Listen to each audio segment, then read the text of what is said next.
sentada en aquella fría silla de cuero de la notaría, en pleno paseo de la Castellana en Madrid, miraba fijamente el documento que mi padre acababa de deslizar sobre la mesa de caoba. «Es lo correcto, Martina», me dijo mi padre, Alejandro, con esa voz autoritaria que no admitía réplicas. «Tu hermana lo necesita mucho más que tú. Tienes que firmar la renuncia». El documento era, nada más y nada menos, que la cesión legal de mi parte de la herencia, €500,000. Ese era el dinero que mi difunto abuelo Manuel me había dejado por derecho propio y que ahora mis padres pretendían arrebatarme para dárselo íntegramente a Sofía, mi hermana menor. Cualquier persona normal habría entrado en cólera, habría gritado o tirado los papeles al suelo, pero yo, a mis 35 años, simplemente solté un suspiro agotado. No sentí sorpresa, sino la pesada confirmación de una realidad con la que había convivido toda mi vida. Para entender cómo llegamos a este momento surrealista, tenéis que conocer la dinámica de mi familia. Sofía, que ahora tiene 32 años, siempre fue la niña de los ojos de mis padres. El favoritismo no era algo sutil o disimulado, era una ley no escrita en nuestra casa, tan evidente como el sol de agosto en Andalucía. Mis primeros recuerdos de esta disparidad se remontan a nuestra infancia. En España, la primera comunión es un evento crucial en muchas familias, casi como una pequeña boda. Cuando yo hice la mía a los 9 años, recuerdo llevar un vestido heredado de una prima lejana, un poco descolorido y que me quedaba grande. La celebración consistió en una comida rápida en una taza del barrio con mis padres y los abuelos. Me dijeron que los tiempos eran difíciles y había que ahorrar. Yo lo entendí, o al menos eso intenté. Pero 3 años después llegó el turno de Sofía. De repente, el dinero dejó de ser un problema. Le compraron un vestido de seda a medida en una boutique exclusiva del centro. Alquilaron una finca a las afueras de la ciudad. Contrataron a un fotógrafo profesional, un servicio de catering con cortador de jamón ibérico y hasta instalaron un enorme castillo hinchable en el jardín. Yo, con 12 años, observaba desde una esquina cómo mis padres la miraban embelesados, aplaudiendo cada uno de sus movimientos, mientras yo me sentía como una invitada más, casi invisible en mi propia familia. Y esa fue solo la punta del iceberg. A medida que crecíamos, el abismo entre nosotras se hacía más profundo. Recuerdo vívidamente unas Navidades. Yo llevaba meses guardando cada céntimo de mi pequeña paga semanal, sacrificando salidas con amigas para poder comprarme una bicicleta azul que había visto en un expositor. El día de los Reyes Magos, rompí mi aguja y finalmente pude ir a comprarla. Estaba inmensamente orgullosa de mi esfuerzo. Cuando llegué a casa con mi bicicleta nueva, Sofía la vio y montó una rabieta monumental, exigiendo tener una igual. En lugar de aprovechar la oportunidad para enseñarle el valor del esfuerzo o la paciencia, mi madre Carmen la consoló apresuradamente.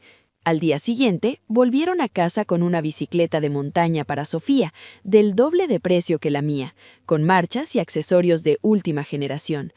«No queríamos que se sintiera menos que tú», me justificó mi padre, encogiéndose de los hombros. Ese día aprendí una lección amarga. Mis logros no importaban, mi esfuerzo era irrelevante, porque cualquier cosa que yo consiguiera, mi hermana la recibiría multiplicada por 10, en bandeja de plata y sin mover un solo dedo. Fui creciendo con esa sensación constante de ser suficiente, pero nunca la preferida. Una sombra silenciosa que aprendió a no pedir nada para no decepcionarse. Antes de continuar y contarles cómo esta dinámica tóxica se descontroló por completo durante nuestra adolescencia y cómo terminamos enfrentados por un testamento millonario, me gustaría hacer una pequeña pausa para conectar con ustedes. ¿Desde qué ciudad o país me están escuchando hoy? Déjenlo ahora mismo en los comentarios. Me encanta leerlos y saber hasta dónde llega mi historia. Si la infancia fue difícil, la adolescencia se convirtió en el escenario donde aquella brecha afectiva se hizo del todo insalvable. Buscando desesperadamente la validación de mis padres, me refugié en los estudios. Pensaba, de forma ingenua, que si lograba ser la hija perfecta en el papel, algún día me mirarían con el mismo orgullo con el que miraban a Sofía. Durante el bachillerato me encerraba horas en mi habitación estudiando. Fui capitana del equipo de debate del instituto y gané varios concursos regionales de matemáticas. Pero en casa, mis logros apenas generaban un eco. Recuerdo el día que salieron las notas de la selectividad. Saqué un 13,8 sobre 14, una de las notas más altas de mi promoción. Eso me abrió las puertas para conseguir una beca completa en el IE Business School en Madrid, una de las escuelas de negocios más prestigiosas y caras de Europa. Cuando di la noticia en la cena, mi corazón latía a 1000 por hora, esperando al fin un abrazo o unas palabras de asombro. Mi padre, Alejandro, siguió cortando su filete y murmuró: «Está bien, Martina, pero que no se te suba la cabeza. La universidad no lo es todo. Y no te olvides de nosotros cuando te creas una ejecutiva importante». Mi madre, por su parte, asintió vagamente y de inmediato cambió de tema. «Por cierto, Sofía ha sacado un 6 en historia. Hay que celebrarlo este fin de semana». Esa era nuestra realidad. Sofía era el extremo opuesto a mí. Apenas lograba aprobar las asignaturas, repetía exámenes y finalmente, a duras penas, logró terminar el instituto. Decidió que no quería estudiar ninguna carrera ni hacer una formación profesional. Lejos de preocuparse o exigirle responsabilidades, mis padres aplaudieron su decisión. Decían que admiraban su valentía por conocerse a sí misma y por desafiar las presiones de la sociedad. Un discurso que, curiosamente, jamás habrían aplicado conmigo. Para coronar el momento, le regalaron un Seat Ibiza último modelo por su graduación del instituto. A mí, que me iba a Madrid con una beca de excelencia, ni siquiera me acompañaron a la estación de Atocha para despedirme. Pero el golpe más doloroso, el que definitivamente rompió algo dentro de mí, ocurrió unos años más tarde, al terminar mi carrera universitaria. Me habían otorgado el premio extraordinario de fin de carrera y me eligieron para dar el discurso de graduación en el auditorio de la universidad. Era el momento cumbre de años de esfuerzo, noches sin dormir y sacrificios. Aquel mismo fin de semana, Sofía tenía una actuación. Llevaba unos meses apuntada a una academia de barrio en Andalucía y participaba en un festival amateur de baile flamenco. Cuando llamé a mis padres para confirmar a qué hora llegaría su tren a Madrid, mi madre me respondió con una tranquilidad pasmosa: «Ay, Martina, perdona, se nos ha pasado avisarte. No vamos a poder ir. Tu hermana está atacada de los nervios con su baile. Le duele el estómago y nos necesita allí para apoyarla. Tú eres fuerte, seguro que lo entiendes». Colgué el teléfono en silencio. El día de mi graduación, mientras mis compañeros abrazaban a sus familias, lloraban de alegría y se hacían cientos de fotos, yo miraba las 2 butacas vacías que había reservado en tercera fila. Tuve que pedirles a los padres de mi compañera de piso que me llevaran a cenar con ellos para no estar completamente sola en una noche tan importante. Ese nivel de abandono emocional me pasó factura. A los 20 empecé a sufrir graves crisis de ansiedad y caí en una depresión silenciosa. Me di cuenta de que la seguridad social en España tenía listas de espera interminables para salud mental, así que decidí buscar un psicólogo privado. Para poder pagarme la terapia y mantenerme en Madrid sin pedirles ni un euro a mis padres, compaginé mis prácticas en una consultora financiera con un trabajo de noche en un bar de tapas en el barrio de Malasaña. Estaba agotada, pero la terapia me salvó la vida. Ahí, en la consulta de mi psicóloga, aprendí una verdad dolorosa pero liberadora. El comportamiento de mis padres no era culpa mía. No había nada malo en mí. Ninguna nota era lo suficientemente alta, ningún premio lo suficientemente brillante para cambiar a unas personas que habían decidido, desde el principio, a quién iban a querer incondicionalmente. Logré reconstruir mi autoestima. Para cuando cumplí los 27, ya tenía un buen puesto en una empresa de finanzas, era completamente independiente económicamente y había aprendido a validar mis propios éxitos sin depender de la mirada de Alejandro y Carmen. Creí que lo peor había pasado. Creí que al marcar distancia había puesto fin al drama familiar, pero estaba muy equivocada. La verdadera tormenta, la que destrozaría los cimientos de nuestra familia para siempre, estaba a punto de desatarse con la lectura del testamento del abuelo Manuel. Mi abuelo Manuel era un hombre de otra pasta. No nació en cuna de oro, ni mucho menos. Empezó trabajando como peón de albañil en Málaga durante los años 60 y a base de sudor, astucia y un trabajo incansable, logró levantar un pequeño pero sólido imperio inmobiliario en la Costa del Sol.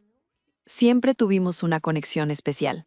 Creo que él veía en mí esa misma terquedad y esa cultura del esfuerzo que lo caracterizaban. Cuando falleció hace unos meses, el golpe emocional fue inmenso para mí. Era una de las pocas personas de mi familia que realmente me escuchaba cuando hablaba. Unas semanas después del funeral, fuimos convocados a la notaría para la lectura del testamento. En España, la ley de sucesiones es muy estricta y obliga a dejar una parte a los herederos forzosos, en este caso, sus hijos. Sin embargo, el abuelo Manuel, asesorado por sus abogados, utilizó el llamado tercio de libre disposición, la parte de su patrimonio que podía repartir como él quisiera para dejarnos un legado directo a sus nietos. El notario carraspeó y leyó la cláusula. El abuelo había estipulado que su liquidez y algunas propiedades se vendieran, dividiendo el resultado a partes exactamente iguales entre todos sus nietos. A mí me correspondían 500.000 euros, la misma cantidad exacta que a Sofía, y la misma que a mis primos. Cuando escuché la cifra, me quedé sin aliento.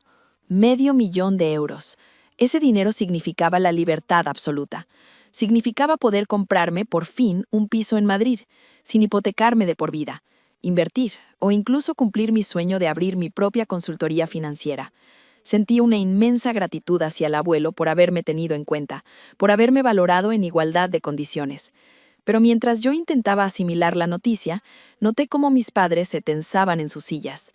Alejandro, mi padre, se cruzó de brazos, con la mandíbula apretada, y mi madre no dejaba de mirar al suelo, visiblemente agitada.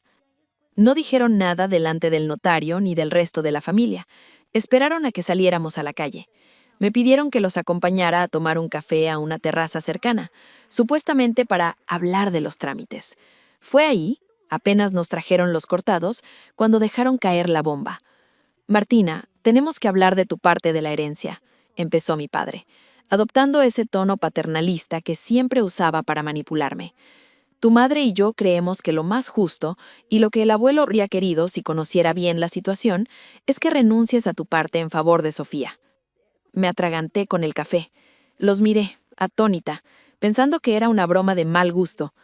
«¿Perdona?», logré articular. Mi madre intervino rápidamente, con los ojos llorosos, utilizando su mejor arma, la culpa. «Hija, tú tienes una carrera estupenda, un sueldo alto en Madrid, te va muy bien. Pero tu hermana, ya sabes cómo está Sofía, sigue viviendo en casa con nosotros, trabajando unas pocas horas poniendo cafés en una panadería. Ella necesita ese dinero para asegurarse un futuro, para poder comprarse algo. Tú eres fuerte, tú no lo necesitas». Intenté mantener la calma, respirando hondo. Les recordé que el abuelo Manuel había tomado esta decisión en pleno uso de sus facultades. Él sabía perfectamente a qué nos dedicábamos cada una, y aún así decidió tratarnos por igual. «Es su última voluntad», les dije, firme. «No voy a renunciar a lo que mi abuelo me dejó». Al escuchar mi negativa, la máscara de amabilidad de mi padre se cayó por completo. Su rostro enrojeció de ira. Empezó a alzar la voz en medio de la terraza, acusándome de ser una egoísta, una desagradecida y una materialista. Y entonces llegó el chantaje emocional más absurdo que he escuchado en mi vida. Empezó a enumerar cada céntimo que habían gastado en mí durante mi infancia. «Te pagamos la ortodoncia cuando tenías 14 años», me recriminó, señalándome con el dedo. «Te compramos el material escolar, los libros de texto, y te dejamos vivir bajo nuestro techo hasta que te fuiste a la universidad. Nos debes esto por todo lo que hicimos por ti». La desfachatez era tan grande que casi me echo a reír. Estaba reclamándome los gastos básicos que cualquier padre tiene la obligación legal y moral de cubrir por un hijo menor de edad. Y lo peor de todo es que omitía convenientemente el coche nuevo que le regalaron a Sofía, los caprichos constantes y el hecho de que a sus 32 años Sofía seguía viviendo gratis en su casa, con los gastos pagados, la nevera llena y la ropa planchada. No grité, no lloré. Gracias a mis años de terapia, ya no era la adolescente asustada que mendigaba su amor. Me levanté de la mesa, dejé un billete de 5 euros para pagar mi café y los miré desde arriba. «No os debo nada», les dije. con una frialdad que hasta a mí me sorprendió. No voy a ceder. Me di la vuelta y me fui caminando. Pero Alejandro y Carmen no iban a rendirse tan fácilmente. Al ver que no podían manipularme con lágrimas ni con gritos, mi padre decidió tomar un camino mucho más oscuro, uno que rozaba la ilegalidad y que obligaría a intervenir a la figura más temida e implacable de nuestra familia, la abuela Rosa. Mi padre Alejandro no era un hombre que aceptara un no por respuesta. Al ver que su chantaje emocional en la terraza del café no había funcionado, decidió dar un paso que cruzaba todas las líneas rojas, tanto morales como legales. Como él había sido nombrado uno de los albaceas testamentarios, es decir, uno de los encargados de administrar y repartir los bienes de mi abuelo antes de la entrega definitiva, se creyó con el poder de hacer y deshacer a su antojo. Unos días después, me llamó por teléfono con un tono gélido, casi burocrático. Me informó de que, como albacea, iba a interpretar las verdaderas intenciones del abuelo. Según su retorcida lógica, el abuelo Manuel no conocía la verdadera magnitud de los problemas de Sofía, y por tanto, Alejandro iba a retener mi parte y transferirla íntegramente a la cuenta de mi hermana. Es lo que él habría querido si supiera nuestra situación real, sentenció. Me quedé helada.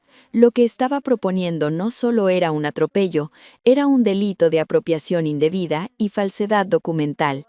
Le advertí que lo que intentaba hacer era ilegal, pero mi madre intervino en la llamada, acusándome de ensuciar la memoria del difunto al insinuar que el abuelo me preferiría a mí antes que el bienestar de la pobre Sofía. Intenté hablar con mi hermana, la llamé esa misma tarde, buscando un mínimo atisbo de cordura o de sororidad. Pero Sofía, fiel a su papel de niña mimada e incapaz de enfrentarse a nuestros padres, se lavó las manos. A ver, Martina, yo no he pedido esto, pero mamá y papá saben lo que es mejor. Ellos se encargan de todo, me dijo con voz apagada antes de colgar. Me sentía acorralada, profundamente herida y traicionada por mi propia sangre, pero no me iba a rendir.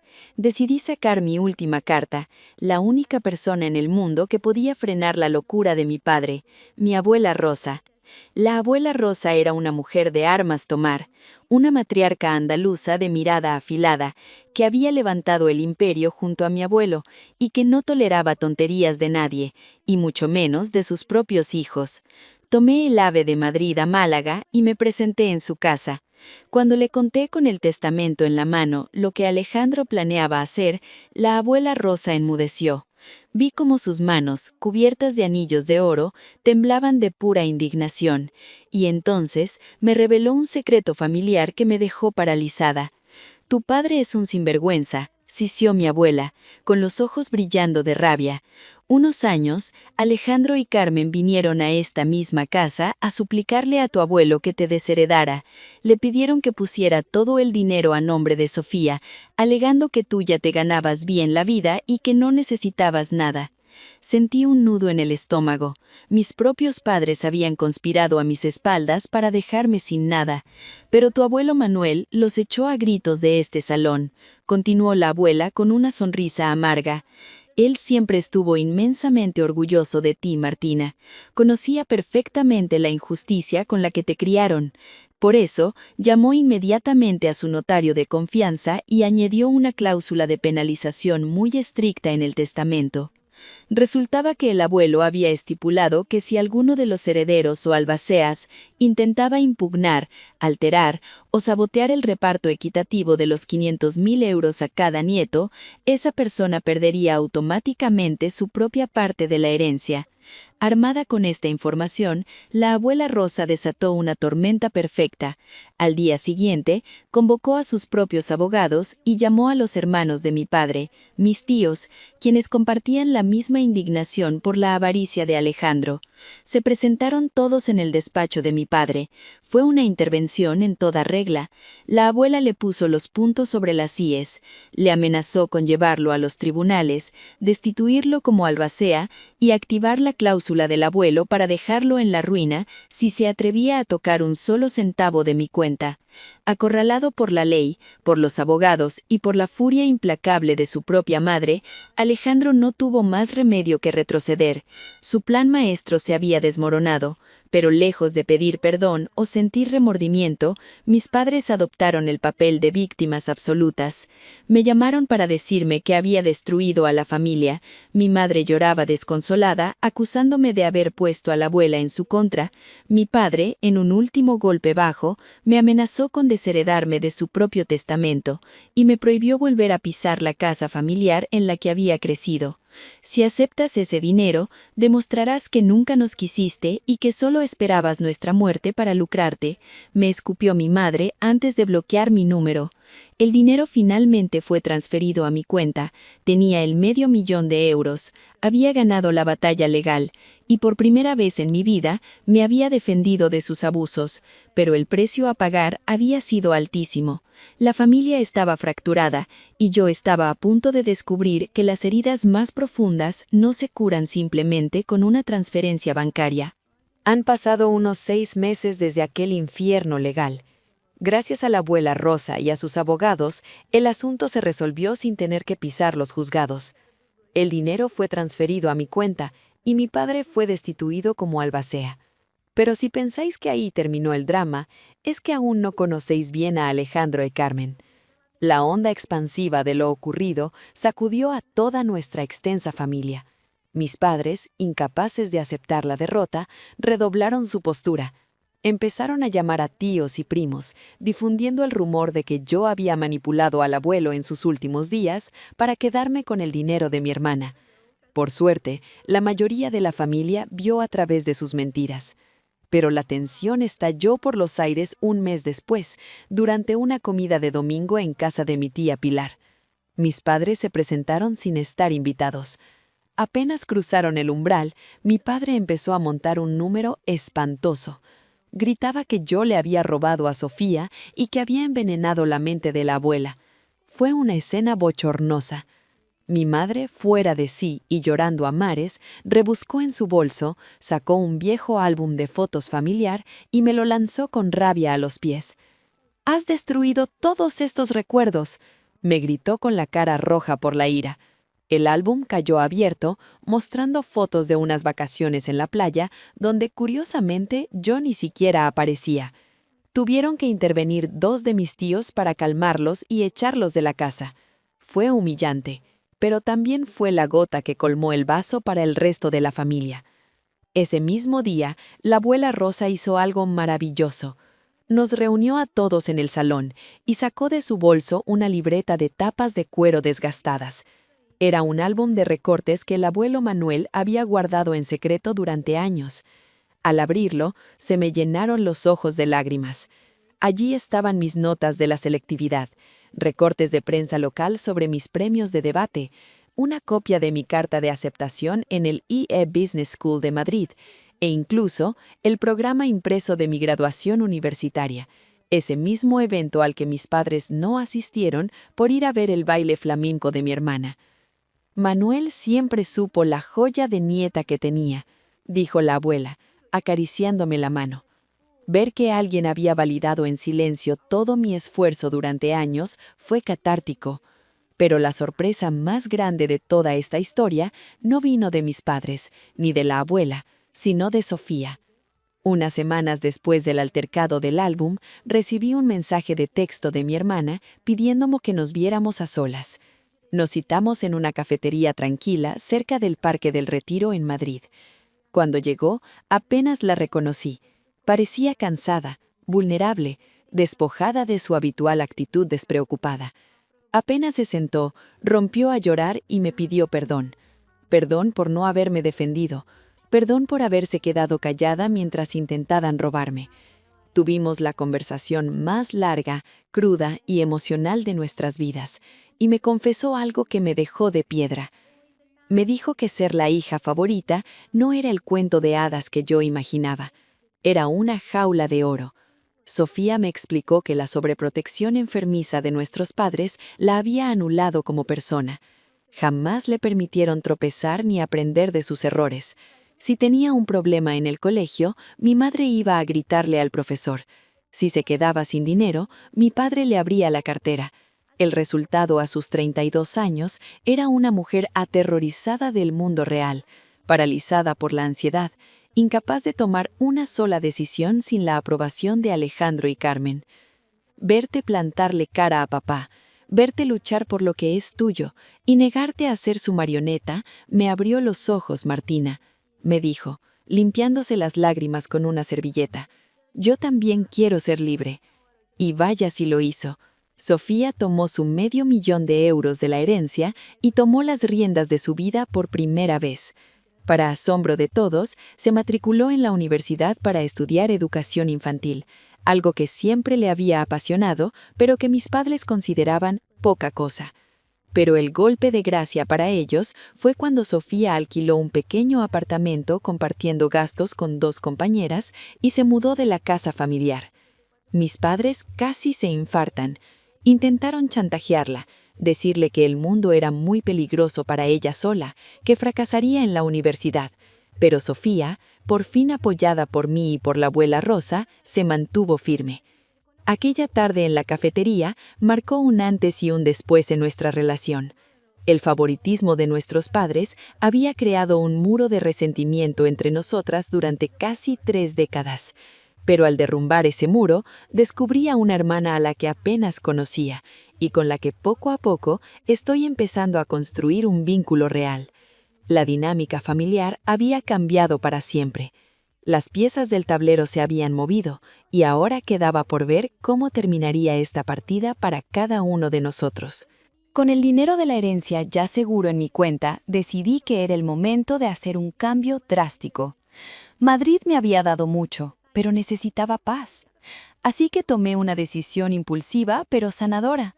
Me compré un pequeño y luminoso piso en Valencia, cerca de la playa de la Malvarrosa. Despertar cada mañana y ver el Mediterráneo desde mi balcón se convirtió en mi mejor terapia. Fui muy prudente con el $500,000. Contraté a un asesor financiero para crear una cartera de inversiones diversificada. Me aseguré un colchón para el futuro, pero sobre todo invertí en lo más importante, la salud mental. Destiné un fondo exclusivo para pagar mi propia terapia continuada y le ofrecí a Sofía costear la suya. Ella aceptó llorando de alivio. Ambas teníamos muchas heridas de la infancia que desinfectar y curar. Sorprendentemente, toda esta crisis familiar me hizo replantearme mi camino profesional. Trabajar en finanzas me daba dinero, pero no me llenaba el alma. Lidiando con la disfuncionalidad de mis padres, descubrí mi verdadera vocación. Actualmente estoy cursando un máster en terapia familiar sistémica, especializándome en hijos adultos de padres emocionalmente inmaduros. Además, he empezado a ser voluntaria en un centro de menores de la Generalitat Valenciana, ayudando a adolescentes que vienen de entornos tóxicos. Ser la voz de aliento que yo nunca tuve a su edad es la recompensa más grande de mi vida. En cuanto a mis padres, la situación es compleja y agridulce. Cuando Sofía se marchó de casa y dejó de depender de ellos, mi madre, Carmen, tocó fondo. El nido vacío la obligó a enfrentarse a sus propios demonios. Para mi sorpresa, empezó a ir al psicólogo. Ha dado pasos muy tímidos hacia la reconciliación. Me escribió una carta reconociendo el inmenso daño que su favoritismo nos causó a las dos. Hemos comido juntas un par de veces, y aunque no es perfecto y mantengo mis límites muy claros, veo en ella un arrepentimiento genuino. Mi padre, Alejandro, es otra historia. Su orgullo es más grande que su amor por nosotras. Sigue instalado en su papel de víctima, repitiendo a quien quiera escucharle que él no hizo nada ilegal y que somos unas hijas ingratas. Se niega a estar en la misma habitación que yo, por lo que se ha perdido los últimos cumpleaños y cenas de Navidad. Ha llegado incluso a amenazar con vender el chalet familiar de nuestra infancia si no entramos en razón. Duele ver cómo un padre prefiere la soledad antes que admitir un error, pero he aprendido a soltar la necesidad de cambiarle. Su reacción ya no es mi responsabilidad. Quien sí es mi responsabilidad y mi mayor alegría es Sofía. Hemos instaurado el Día de las Hermanas. Una vez al mes, ella coge el AVE y viene a Valencia, o yo subo a Madrid. Hacemos senderismo, comimos paella o simplemente nos sentamos en el sofá a hablar durante horas. Sin la sombra de nuestros padres oscureciendo la relación, estamos construyendo una hermandad preciosa y real. Y por supuesto, la abuela Rosa sigue siendo la roca de esta familia. Ella nos ha enseñado que la sangre te hace pariente, pero el respeto mutuo, el amor sano y la lealtad te hacen familia. Me he acercado muchísimo a mis tíos y primos. Ahora organizamos comidas mensuales libres del drama de las generaciones anteriores. Todo este proceso me ha enseñado una lección vital. A quienes estéis escuchando y os encontréis atrapados en una dinámica familiar tóxica, donde siempre sois el chivo expiatorio o la oveja negra, quiero decirles algo del fondo de mi corazón. No dejen que nadie los haga sentir culpables por reclamar lo que les pertenece por derecho. Es lícito y necesario defenderse. Vuestro valor no lo define cómo os trata su familia, sino cómo deciden tratarse a ustedes mismos. Busquen ayuda profesional si la necesitan. Rodéense de personas que celebren sus logros y no tengan miedo de poner límites de acero. Nunca es demasiado tarde para empezar a construir la vida que realmente merecen. Y así termina mi historia. Una historia de dolor, de injusticia, pero también de renacimiento y libertad. Si han llegado hasta aquí, quiero darles las gracias de todo corazón por escucharme y acompañarme en este viaje. Si esta historia ha resonado con ustedes o han vivido alguna situación similar con su familia, déjenme su experiencia abajo en los comentarios. Prometo leerlos y responderles. No olviden suscribirse al canal y darle a la campanita para no perderse más historias reales, impactantes y llenas de aprendizaje. Un abrazo inmenso desde Valencia. Cuídense mucho y nos vemos en el próximo video. Muchas gracias a todos los oyentes por acompañarnos en esta historia del canal Su Corazón Oculto. Si este relato ha tocado tu corazón, no olvides darle like y suscribirte para ayudarnos a seguir creando y compartiendo nuevas historias. También te invitamos a dejar tu comentario contándonos qué piensas sobre este caso y desde qué ciudad o país nos estás escuchando. Nos encantará leerte y sentirte cerca. Queremos recordarte que todo el contenido, los personajes, las imágenes y la voz de este video son ficticios y han sido creados con el apoyo de inteligencia artificial durante el proceso de producción. Gracias de corazón por estar aquí con nosotros y hasta la próxima historia.